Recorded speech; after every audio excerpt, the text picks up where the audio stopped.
Meus amados, nós vamos abrir a palavra de Deus na segunda carta do apóstolo Paulo aos Coríntios, capítulo 12.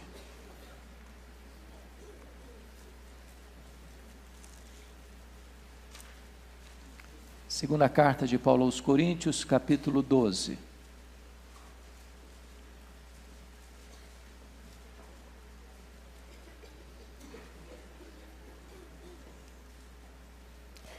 Faremos a leitura dos versos 1 a 10.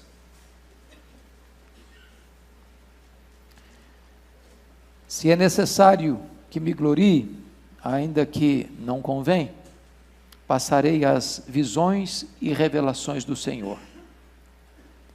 Conheço um homem em Cristo, que há 14 anos foi arrebatado até o terceiro céu, se no corpo ou fora do corpo, não sei, Deus o sabe.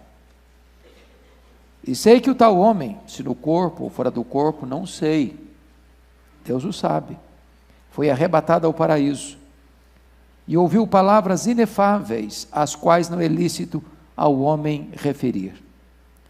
De tal coisa me gloriarei, não porém de mim mesmo, salvo nas minhas fraquezas.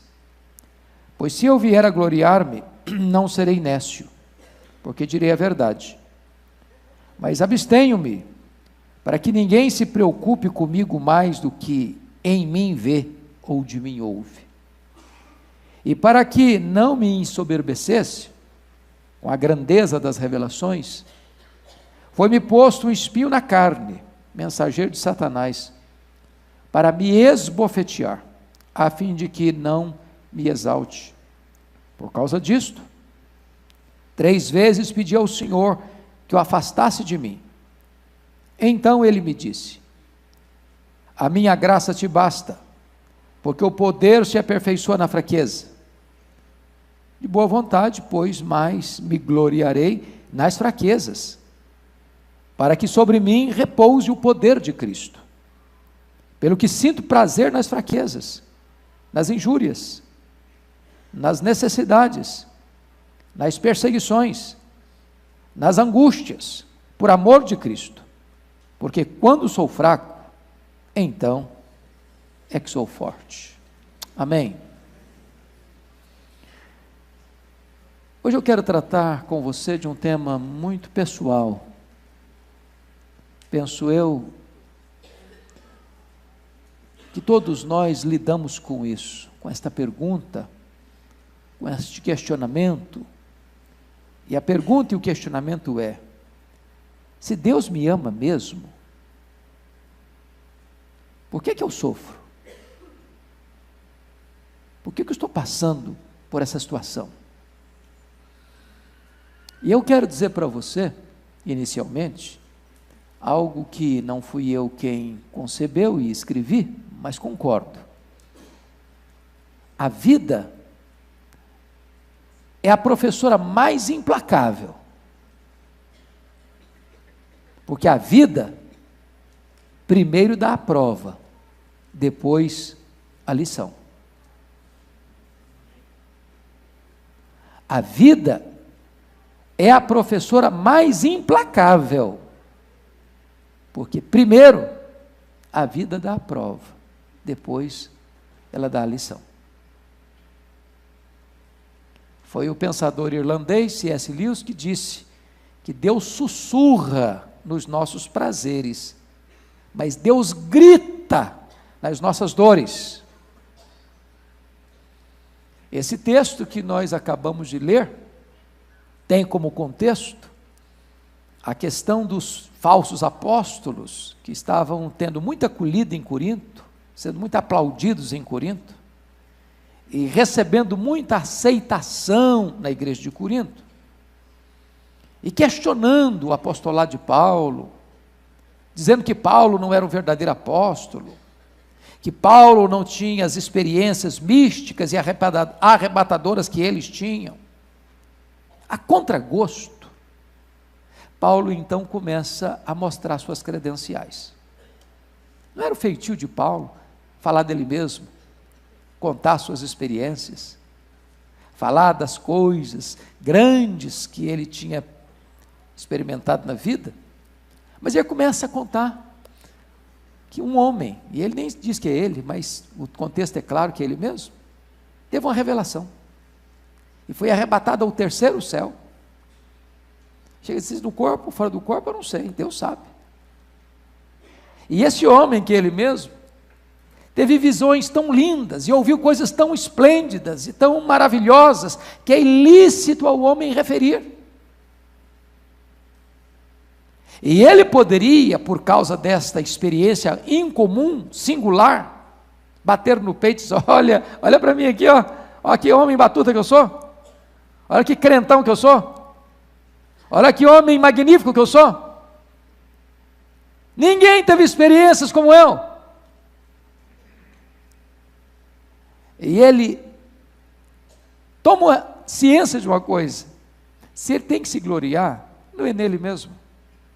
Ele não quer que ninguém fique olhando para ele e achando, não, esse é o cara, não, olha que ícone, olha que pessoa, olha. Não, ele não quer que os olhos se voltem para ele. Então, ele começa a descrever que ao lado dessas experiências de êxtase, de arrebatamento, de glórias indescritíveis, Deus resolve temperar isso com sofrimento. Com sofrimento. E talvez nenhum homem na história do cristianismo tenha sofrido de maneira tão pontual, tão constante como este homem. Logo que ele retorna da primeira viagem missionária, na região da Galácia, e escreve a sua primeira carta aos Gálatas, ele diz: eu trago no corpo as marcas de Cristo. Já tinha sido apedrejado. Quando você vai fazer um relance da biografia deste homem, você fica pasmo. Como ele foi perseguido logo no começo da sua caminhada cristã em Damasco. Quando ele vai para a igreja de Jerusalém, em vez daqueles irmãos o acolherem, bater a porta da igreja na cara dele, não acreditaram na conversão dele. Quando ele queria ser pastor em Jerusalém, os irmãos disseram: não, aqui você não vai ser pastor nosso não, eles estão querendo matar você aqui, vai embora. E com relutância ele teve que sair e voltar para a cidade dele, ficar lá 10 anos no esquecimento. Quando Deus o separa para a obra missionária, e ele é dirigido pelo Espírito Santo para a obra missionária, ele é apedrejado na cidade de Listra. Quando ele vai para a segunda viagem missionária, ele é açoitado em Filipos. Quando ele vem para Jerusalém para trazer ofertas, ele é preso e acusado em Jerusalém e Cesareia. Ele que tinha planos de chegar em Roma como um missionário para repartir com a igreja as coisas lindas de Deus, ele chega lá preso e algemado. Quando ele opta para ser julgado em Roma, ele enfrenta um naufrágio, e quando ele desembarca milagrosamente em Malta, ele é picado por uma cobra.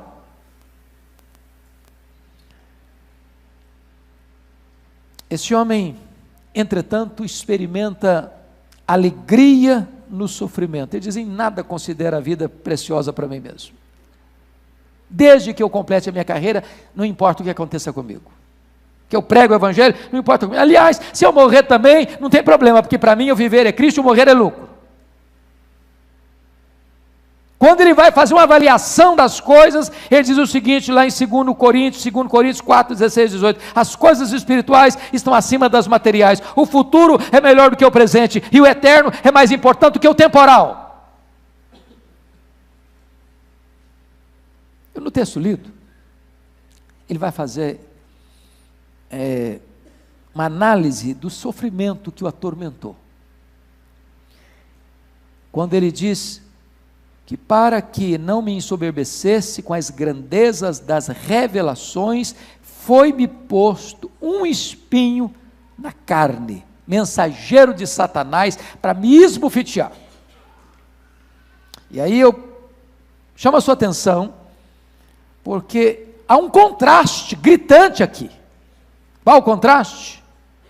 Ele vai do paraíso à dor, da glória ao sofrimento, da bênção de Deus no céu, para a bofetada de Satanás na terra. Então, dito isso, irmãos, eu gostaria de partilhar com vocês alguns princípios que Paulo nos ajudará, então, a lidar com essa questão do sofrimento. Você é um homem de Deus, você é uma mulher de Deus, você é um jovem crente, você é um empresário crente, você é um trabalhador crente, um empregado crente, você é um homem piedoso, mas você está passando luta na sua casa, na sua vida, na sua saúde, você está enfrentando crises diversas ordens, e talvez você esteja, com o coração aflito, perturbado, com perguntas, com muitos questionamentos, e esse texto vai nos ajudar a entender algumas coisas. Primeira lição: Deus não desperdiça sofrimento na vida de seus filhos. Essa é uma frase dos puritanos. Deus não desperdiça sofrimento na vida de seus filhos. Se você entende que Deus é soberano, e Ele é, se você entende que não existe acaso, e não existe, se você entende que tudo que acontece debaixo da permissão ou da direção divina, então, se você está sofrendo, o seu sofrimento não está fora do controle de Deus, do conhecimento de Deus, da permissão de Deus, do propósito de Deus. E ele deixa isso claro no verso 7, para que não me ensoberbecesse com a grandeza das revelações, foi-me posto um espinho na carne.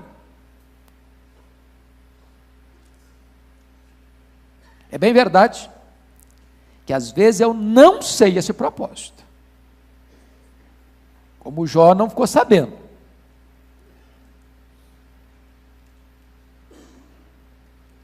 Às vezes esse sofrimento vem e você pede para Deus aliviá-lo, e Deus não alivia, como Paulo. Orei 3 vezes para ser curado, o Senhor resolveu não me curar.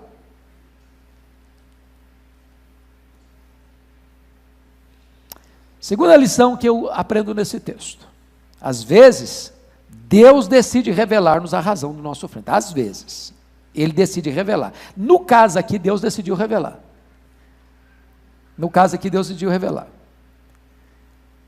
Olha comigo o versículo 7 de novo. E para que não me ensoberbecesse com a grandeza das revelações, foi-me posto um espinho na carne, mensageiro de Satanás, para me esbofetear, a fim de que não me exalte. Não combina sofrimento com soberba. Não combina você estar passando pelo engenho de Deus, pelo moinho de Deus, estar altivo de coração. Não combina. Então, se você está sendo pressionado, se está pegando a dor, se está passando alguma luta, pode ter certeza, Deus está trabalhando.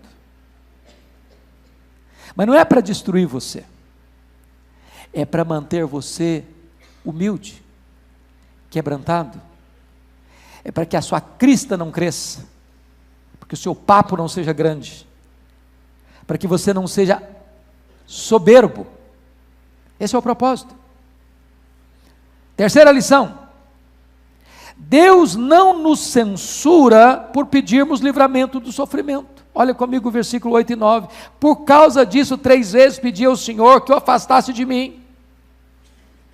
Mas Ele me disse: a minha graça te basta, porque o poder se aperfeiçoa na fraqueza.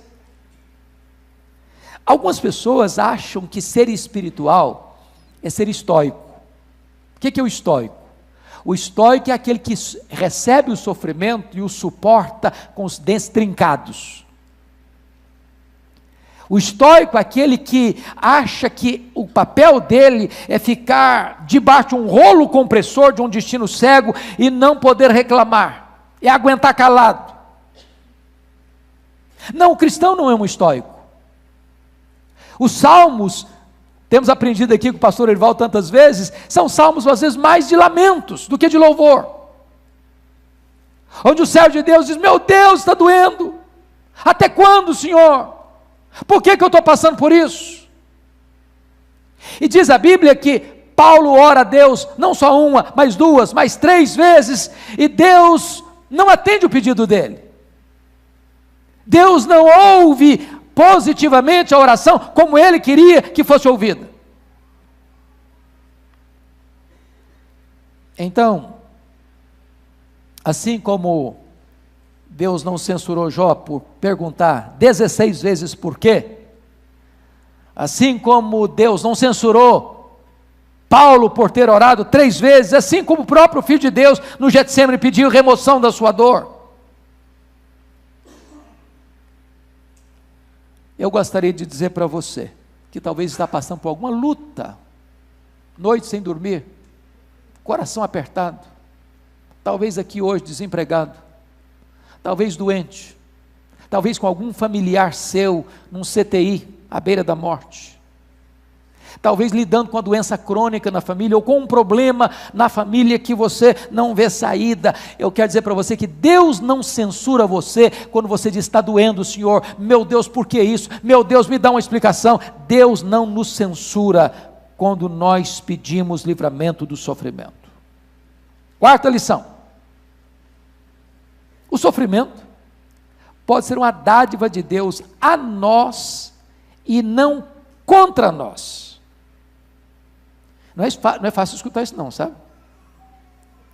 Está na contramão da teologia aí, da confissão positiva, está na contramão da teologia chamada também da prosperidade, que diz que se você é crente, você não vai ter luta, se você é crente, você não vai ficar nunca desempregado, se você é crente, você nunca vai ficar doente, se você é crente, vai dar tudo certo para você, se você é crente, você vai viver num mar de rosas, se você é crente, então você vai estar blindado.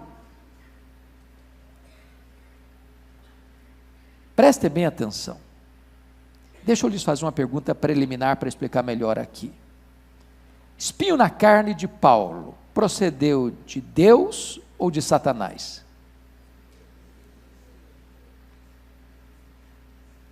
E o texto deixa claro que o espinho na carne procedeu de Deus. Por que você sabe disso? Por causa do propósito. Para que ele não se ensoberbecesse. Se existe alguém que tem todo interesse que você seja soberbo, esse é Satanás. Você é pó, mas ele vai dizer que você é diamante. Você é fraco, mas não, você é forte.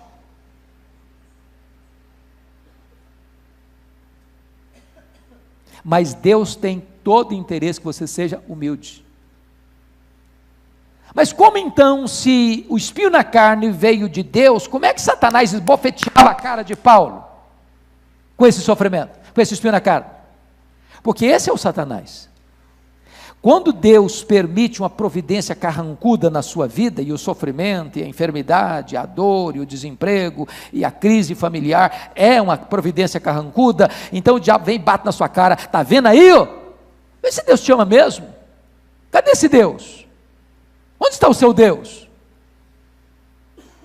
O teu Deus onde está? Eu há muitos anos, lá em 94, pregando no Supremo Concílio em Governador Valadares, eu caminhava pela rua e vi uma pichação no muro. Cadê o prefeito? Eu gostei da frase. E a frase me levou para o Salmo 42. O teu Deus onde está? Porque as pessoas botam você na parede. Você não é crente. Olha aí, o seu vizinho não é crente, está com a vida melhor que a sua. Seu vizinho é ateu, olha, está com saúde, você está doente. Olha, o empresário ali, não tema a Deus não, está nadando em dinheiro, você está apertado. Você não é crente, seu filho não passou naquele curso que ele queria, mas o cara lá que não é crente passou. Cadê o seu Deus? Teu Deus onde está? Mas preste bem atenção. Quando Deus permite um sofrimento na sua vida, Deus tem um propósito positivo. Não é contra você que Deus está trabalhando na providência carrancuda, é por você. Porque as lições mais ricas e preciosas da nossa vida espiritual não acontecem nos dias de folga, nos dias de saúde, nos dias de prosperidade, nos dias de festa. As grandes e mais profundas lições da vida que você aprende é no vale da dor. É quando você está passando por sofrimento. É exatamente um espinho na carne. Vamos pensar comigo na história lá do Jacó. Você pode abrir sua Bíblia aí comigo no texto de Gênesis 42, 36? Só um minutinho, depois você volta para cá. Gênesis 42, 36. Olha que coisa interessante. Então lhes disse Jacó, seu pai: tendes-me privado de filhos. José já não existe. Simeão não está aqui. Is levar Benjamim. Todas essas coisas me sobrevêm. Ele está lamentando demais. Só perda, só prejuízo, só problema. Na cabeça dele o José está morto. Agora vão levar o Benjamim para o Egito. Ele está se queixando da providência. Está se queixando de Deus.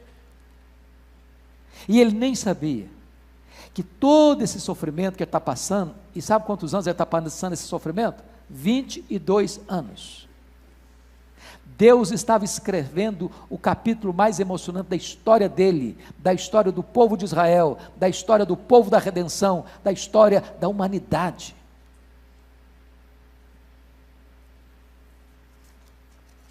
Deixa eu dizer para você, meu amado, Paulo vai entender que esse espinho na carne era uma dádiva, porque através desse incômodo, Deus o protegeu daquilo que ele mais temia, era ser desqualificado para o ministério. Esse é um homem soberbo, Deus o preservou, um homem humilde. Quinta lição: Satanás pode até nos tocar com a permissão divina, mas jamais frustrar os propósitos de Deus na nossa vida. Amado irmão, isso é muito consolador, porque a gente vive também numa cultura evangélica brasileira, onde as pessoas pensam que o diabo tem todo o poder, que o diabo vai pegar e arrebentar com você, que o diabo vai destruir você, vai acabar com você, e tem muita gente com medo do diabo, apavorado com o diabo. E tem duas maneiras muito perigosas de se lidar com isso. A primeira delas é dizer que o diabo não existe. A segunda delas é achar que o diabo é mais importante do que é.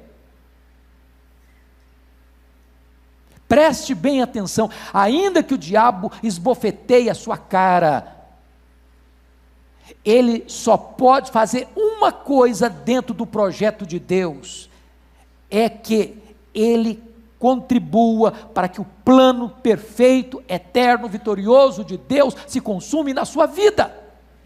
Louvado seja Deus! O plano de Deus na sua vida não pode ser frustrado. Então, quando o crente está sofrendo, ele não deve se desesperar, ele não deve se descabelar, ele não deve se render ao pessimismo, ou à incredulidade, ou ao desespero. Saiba disso. Se você está com espinho na carne, se você está com luta, se você está com prova, Deus está no controle, Deus está trabalhando, e trabalhando não contra você, mas trabalhando por você.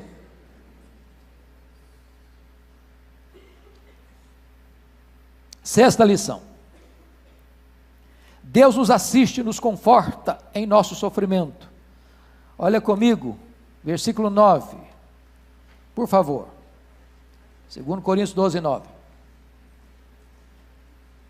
Paulo diz assim: então ele me disse, a minha graça te basta, porque o poder se aperfeiçoa na fraqueza. Olha, amados irmãos, que resposta preciosíssima. Deus não responde para ele, Deus não dá a resposta que ele esperava, mas Deus dá a resposta que ele precisava.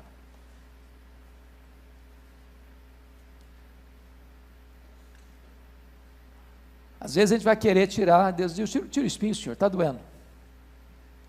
Aí Deus diz, não, meu filho, não vou tirar o espinho, eu vou lhe dar graça. Eu não vou remover, eu vou acrescentar algo que vai lhe fortalecer, que vai lhe capacitar. Sabe por quê, meus irmãos? Um homem quebrantado, uma mulher quebrantada, é muito mais poderosamente usado nas mãos de Deus. Leia a história, estude a Bíblia, e você vai ver algo sublime. Algo sublime é que sempre que Deus usa uma pessoa, via de regra, essa pessoa não vive numa redoma de vidro, nem num parque de diversões, nem num jardim grinaldado de flores, nem em berço de ouro.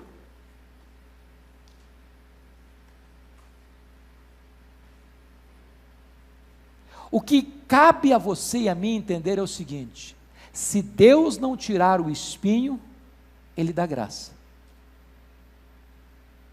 Se Deus não remover o sofrimento no pontual, Ele vai capacitar você. O que cabe a você e a mim entendermos é o seguinte: agora eu sei que Deus tudo pode, que seu plano não pode ser frustrado na minha vida. Foi isso que Paulo entendeu.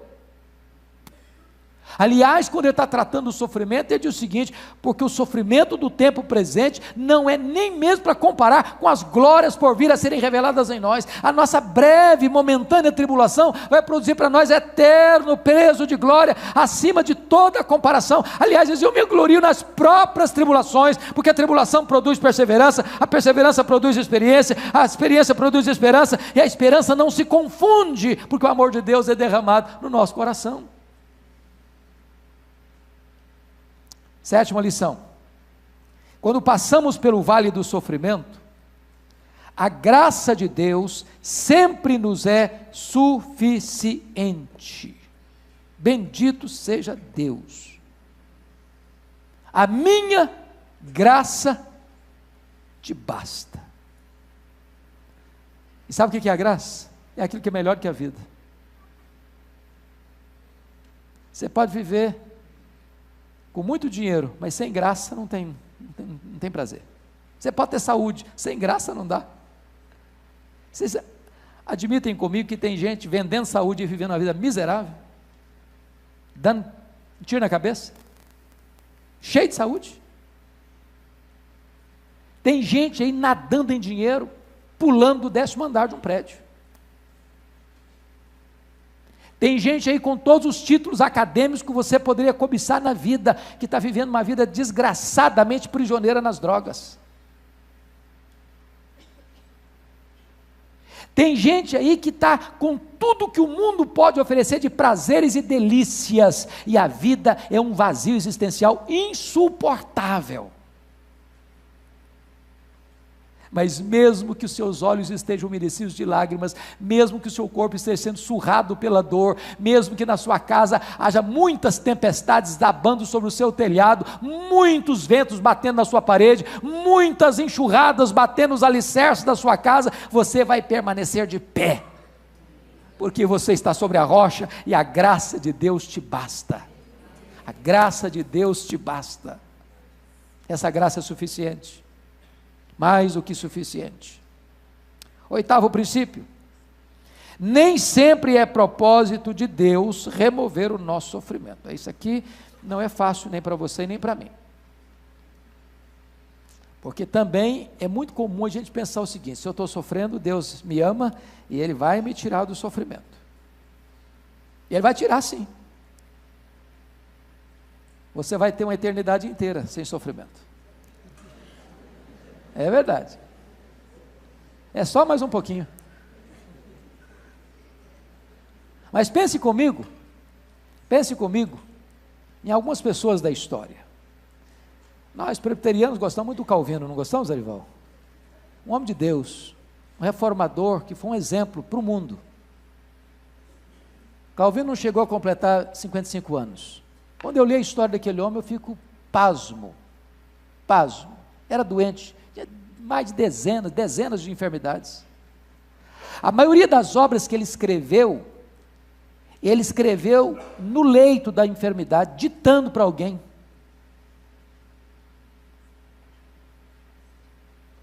Um homem que influenciou a história, fuzilado por todo tipo de enfermidade.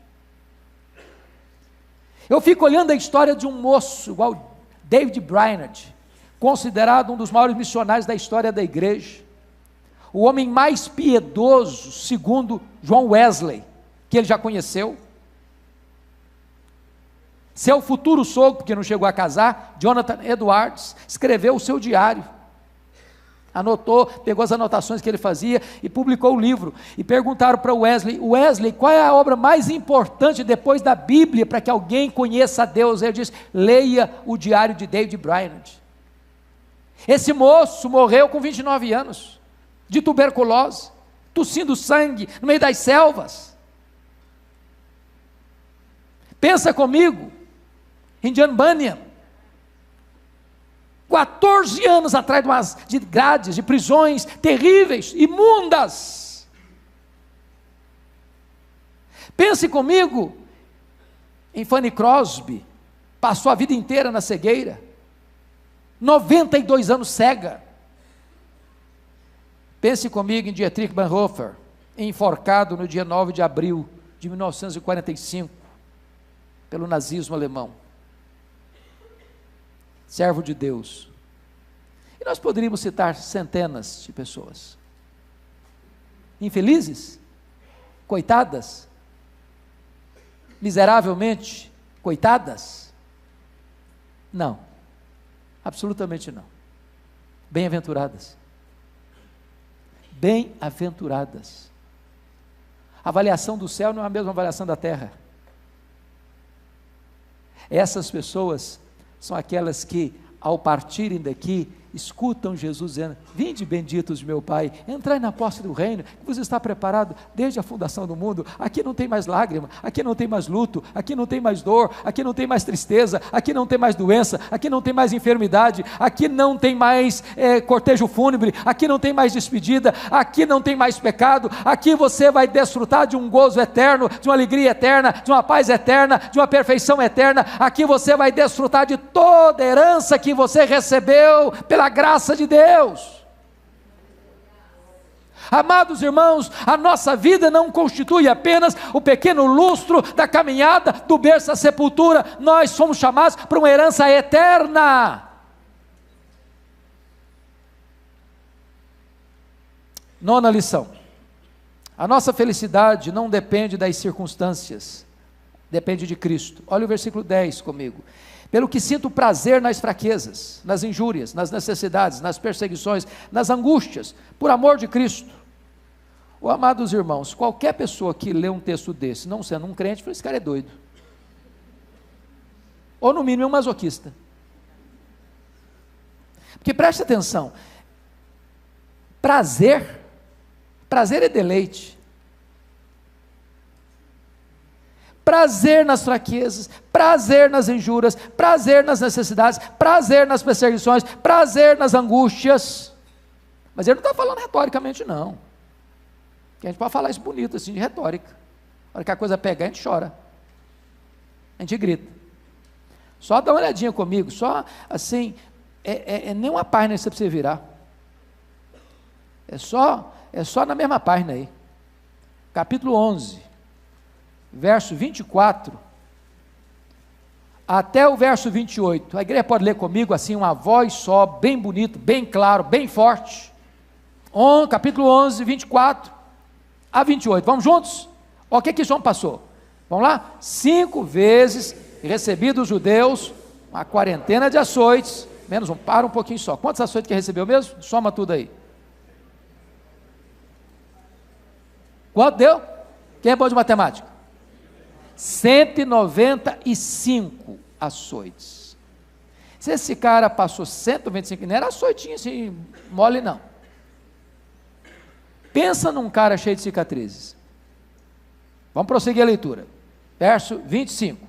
Fui 3 vezes fustigados com varas, uma vez apedrejado, em naufrágio 3 vezes, uma noite e um dia passei na voragem do mar, em jornadas muitas vezes, em perigo de rios, em perigos de salteadores, em perigos entre patrícios, em perigos entre gentios, em perigos na cidade, em perigos no deserto, em perigos no mar, em perigos em fatos de irmãos, em trabalhos e fadigas, em vigílias muitas vezes, em fome e sede, em jejuns muitas vezes, em frio e nudez, além das coisas exteriores, o que pesa sobre mim diariamente É a preocupação com todas as igrejas. Eu gosto muito dos louros de Paulo, mas das cicatrizes não.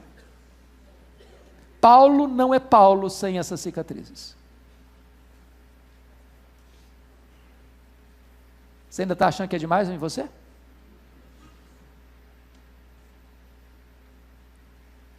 Aí Deus leva o cara para o céu, terceiro céu, vê coisa que ninguém pode referir. Aí quando ele desce de lá, agora botou um espinho na sua carne, para você não ficar soberbo. Mas não fique desanimado não, que eu vou te dar graça, e pode ter certeza, a minha graça te basta. E eu não quero que você fique lamentando também, não quero que você fique aí murmurando, não quero que você fique aí dando uma de coitadinho, não quero que você fique aí se vitimando, não. Eu quero que você seja feliz. Eu quero que você transborde de alegria, não importa a circunstância, não cantamos aqui, não importa a circunstância, você vai ser feliz, você vai cantar, você vai pregar, você vai orar, você vai evangelizar, você vai fazer missões, você vai plantar igrejas, você vai ver o crescimento da igreja, mas olha, vai ter luta. Aguenta firme, a minha graça te basta. Finalmente, último princípio.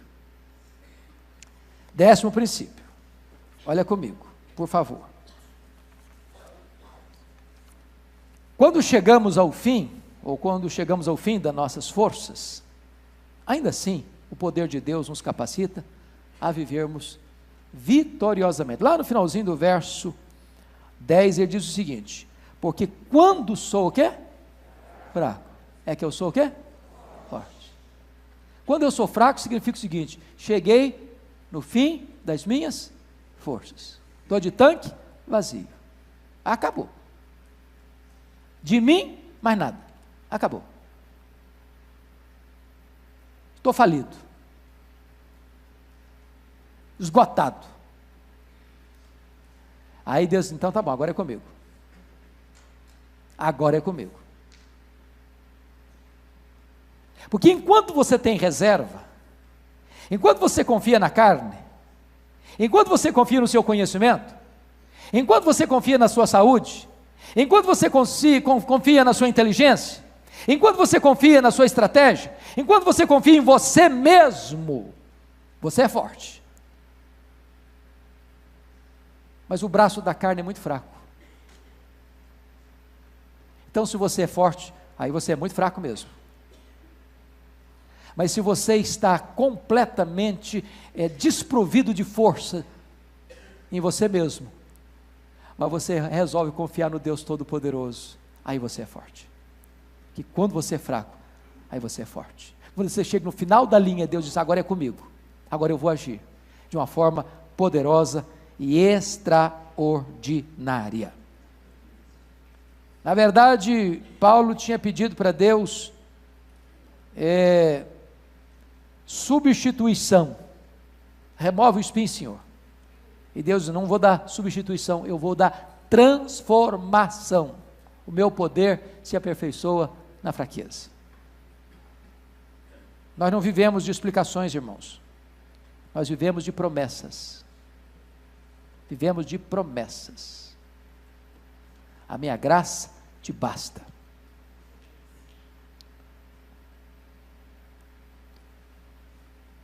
Eu queria terminar aquela velha, surrada ilustração, pegadas na areia. Lembra dela? Você caminhando, Jesus do seu lado, feliz da vida, batendo papo. Daqui a pouco, a coisa pega para o seu lado, você olha, cadê Jesus? Você não está vendo mais. Você olha para trás, só vê uma pegada. Jesus me abandonou. Estou sozinho. Não, filho, te abandonei não. Essa pegada que você está vendo aí não é sua não, é minha. É minha. Eu peguei você no colo. Eu que estou levando você. Eu que estou levando você.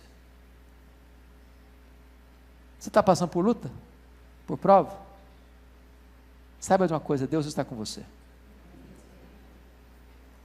Você tem tido vitórias maravilhosas, saiba que as lutas vêm, para você não ficar soberbo. Você está de tanque vazio? Então está na hora de Deus dizer o seguinte: então agora você é forte, agora você é forte. Que quando você é fraco, você é forte, porque o poder se aperfeiçoa na fraqueza. Que Deus nos ajude, que Deus nos anime, que Deus nos console, que Deus capacite a esta igreja, não importa as lutas que chegarem, a sermos vasos nas mãos de Deus, para levarmos esta esperança do Evangelho para essa cidade, para essa nação e para o mundo afora.